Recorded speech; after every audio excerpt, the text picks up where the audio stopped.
ირანის წინააღმდეგ ომი ისეთ ფაზაში შევიდა, რომელიც ირანს პანიკაში აგდებს, სრული ომი შეერთებულ შტატებსა და ირანის ტერორისტულ რეჟიმს შორის. ეს აღარ არის მხოლოდ სამხედრო ობიექტების წინააღმდეგ ომი, არამედ ომი მთელი სახელმწიფო სტრუქტურის წინააღმდეგ. უკვე ამ პარასკევის 2026 წლის 3 აპრილის პირველივე მოძრაობებში ჩანს რეალური სპირალი ამ სრულ ომში ირანის წინააღმდეგ, სადაც ზღვარი სამხედრო ობიექტსა და აუცილებელ ინფრასტრუქტურას შორის სულ უფრო სუსტდება. ეს მოსაზრება კიდევ უფრო გაძლიერდა მას შემდეგ, რაც გავრცელდა ინფორმაცია თეირანთან ახლოს მდებარე დიდი ხიდის წინააღმდეგ განხორციელებულ თავდასხმაზე. და დონალდ ტრამპის ახალი პირდაპირი მუქარები ირანის ელექტროსადგურების, ენერგიის, წყლისაწყვისა და ნავთობის წინააღმდეგ. რაც პრაქტიკაში მოხდა, იყო ბრძოლის ველის გაფაფართოება. შეერთებულმა შტატებმა დაარტყა აბუმის ხიდს თეირანსა და ქარაჩს შორის. ამერიკული სამართლებრივი დასაბუთება ნათელი იყო. სტრუქტურა გამოიყენებოდა რაკეტებისა და სამხედრო ნაწილების ირანის დასავლეთით გადასატანად.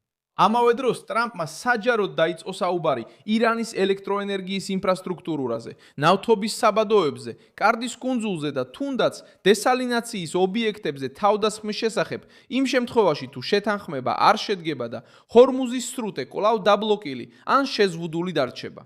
ეს ცვლის ომის ტონს, რადგან საუბარი აღარ არის მხოლოდ გამშვებ მოწყობილობებზე, რადარებსა და ბაზებზე, არამედ ირანის ტერიტორიის მთლიანად ფუნქციონირებაზე. ზუსტად აქ იმალება ყველაზე სერიოზული საკითხი.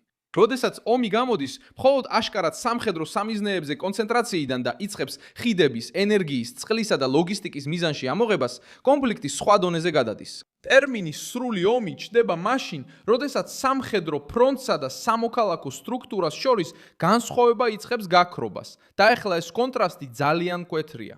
მაშინ როცა ამერიკის ცენტრალური სარდლობა აგრძელებს დრონების, გემების, საჰაერო თავდაცვისა და სარდლობის ცენტრების წინააღმდეგ განხორციელებული ქმედებების გავრცელებას, თეთრი სახლის პოლიტიკური განცხადებები უკვე ახალ დონეზე გადაჰყავს დებატს. ირანის სასიცოცხლო მნიშვნელობის ობიექტებისთვის გზავნილი ბნელი იყო. ამ ესკალაციის ცენტრში დგანან დონალდ ტრამპი, პენტაგონი, ირანის რევოლუციური გვარდია და კონფლიქტში ჩართული მოკავშირეები.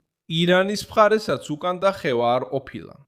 რევოლუციურმა გვარდიამ ამერიკული ტექნოლოგიური გიგანტები დაემუქრა, como Apple, Microsoft და კონფლიქტი უკვე გავრცელდა ნავთობ გადამამუშავებელ ქარხნებზე, აეროპორტებზე, საცხოვრებელ უბნებზე, რევოლუციურ გვარდიაზე.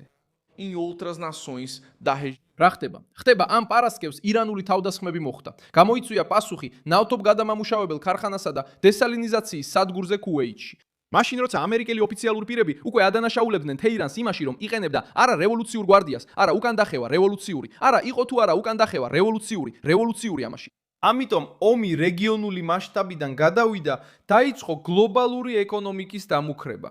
დაახლოებით 40 ქვეყანამ უკვე განიხილა ზომები სანავიგაციო გზების გასახსნელად. გაერო ამზადებს კენჭისყრას კომერციული ტრანსპორტირების დაცვის შესახებ. და ნავთობის ფასები კვლავ მკვეთრად გაიზარდა ტრამპის ბოლო მუქარების შემდეგ. ეს კრიზისი ეტაპობრივად ვითარდება. პირველად მოხდა თავდასხმები ბაზებზე, რადარებზე, გემებსა და ქარხნებზე, რომლებიც სამხედრო ძალისხმევასთან იყო დაკავშირებული. შემდეგ კი გაფრთხილებები ხიდის, ენერგიის, წყლისა და ნავთობის შესახებ. ამასთან ერთად, რეგიონში ამერიკული სამხედრო ძალები გაძლიერდა, მათ შორის ათასობით პარაშუტისტი გაგზავნეს ახლო აღმოსავლეთში. მაშინ როცა ანალიტიკოსებმა დაიწყეს კარღუს კუნძულის დაკავების ჰიპოთეზის განხილვაც კი, ეს არჩვენებს, რომ ზეწოლა უკვე მხოლოდ საჰაერო ან დიპლომატიური აღარ არის. არსებობს ოპერაციული გაფართოების რეალური რისკი, მათ შორის უფრო აგრესიული ზომებით ირანის შემოსავლის, მობილობისა და მომარაგის შესაზღუდად. და რატომ არის ეს ყველაფერი ასე მნიშვნელოვანი? ეხლა, რადგან ირანის სავაჭრო მარშრუტი და თუნდაც კერძო კომპანიები კოლაფსის საფრთხის წინაშე დგებიან, ომი სხვა მნიშვნელობას იძენს. ამ პარასკევის გზავნილი მკაცრია. ჩვენ არ ვხედავთ შეჩერების მცდელობას, არამედ სახიფათო გზას იმ ფაზისკენ, სადაც თითოეული მხარე ცდილობს სრულად დაახშოს მეორე.